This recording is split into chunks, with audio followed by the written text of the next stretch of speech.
જય માતે ખેડૂત મિત્રો, આજે તારીખ 6 મે 2025 ને આજની સવારની હવામાન અપડેટની અંદર માહિતી મેળવીએ તો 6, 7 અને 8 તારીખ દરમિયાન ખેડૂતવાસીઓ સાવધાન રહેજો.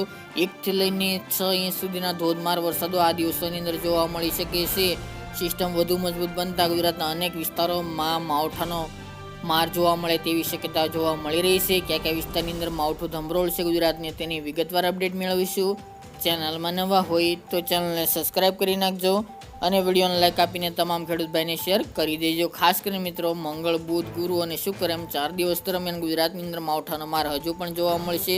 આ 4 દિવસ દરમિયાન માવઠાની તીવ્રતા વધુ જોવા મળે તેવી સંભાવના દેખાઈ રહી છે. કેટલાક વિસ્તારોમાં ગાજવીજ સાથે તોફાની પવન સાથે કરા સાથે વરસાદ પડી શકે છે.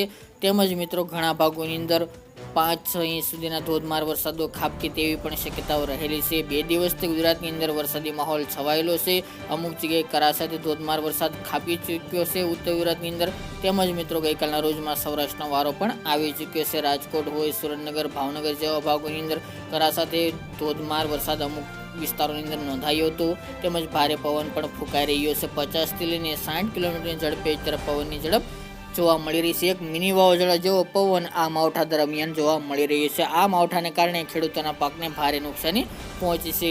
ખાસ કરીને મિત્રો, વાત કરીએ તો સિસ્ટમની વેસ્ટર્ન ડિસ્ટર્બન્સ અંગે ખાસ કરીને સાયક્લોનિક સર્ક્યુલેશન મધ્ય પાકિસ્તાન, લાગુ પંજાબ, લાગુ ઉત્તર પશ્ચિમ રાજસ્થાન ઉપર 3.1 થી લઈને 9.4 એસપી સુધી સક્રિય છે.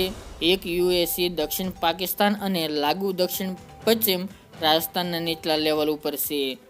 આવતા એટલે કે આજથી 4 દિવસ દરમિયાન પાકિસ્તાનવાળી સિસ્ટમ રાજસ્થાન ઉપર, ત્યારબાદ પછી દક્ષિણ રાજસ્થાન અને લાગુ ગુજરાત બોર્ડર ઉપર આજે પહોંચી જશે. જેનાથી મિત્રો એક ટ્રફ દક્ષિણ પશ્ચિમ તરફ લંબાવવાનો છે.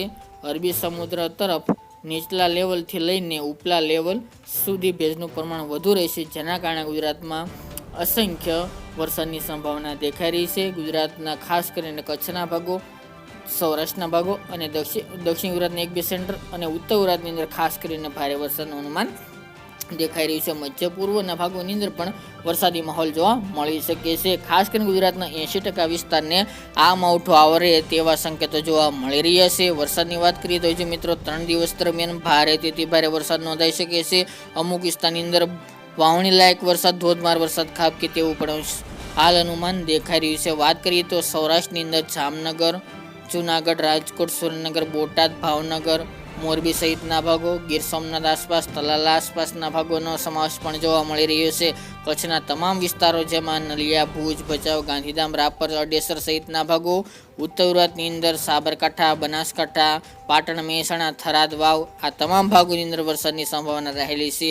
તો ખાસ કરીને એટલા વિસ્તારો જણાવ્યા ત્યાં ભારેથી ભારે વરસાદ 1 થી લઈને 6 ઇંચ સુધીના ધોધમાર પડી શકે છે. એ સિવાય મધ્ય પૂર્વમાં અમદાવાદ, ગાંધીનગર, ખેડા, અરવલ્લી જિલ્લો તેમજ મહીસાગર, દાહોદ જિલ્લાની અંદર પણ છૂટાછવાયા વિસ્તારની અંદર વરસાદની સંભાવના રહેલી છે. મધ્ય ગુજરાતની અંદર વરસાદનું જોર વધુ થોડું જોવા મળશે પૂર્વ ગુજરાત કરતાં. જ્યારે મહીસાગર, દાહોદ, ગોધરા જેવા વિસ્તાર છે તેમાં છૂટાછવાયા ઝાપટાઓ અમુક જગ્યાએ જોવા મળશે. દક્ષિણ ગુજરાતની વાત કરીએ તો સુરત, ભરૂચ અને વલસાડ જિલ્લાની અંદર ઝાપટાઓ 1-2 જગ્યાએ જોવા મળશે. ગઈકાલના રોજમાં સુરતમાં પણ ઝાપટાઓ નોંધાયા હતા. બાકી ગુજરાતના તમામ ભાગોને માવઠું આવરી લે તેવી સંભાવના રહેલી છે. એકદમ મિત્રો, ગાજવીજનું પ્રમાણ, તોફાની વરસાદ જોવા મળશે, જેની તમામે ખેડૂત ભાઈ તકેદારી રાખવી.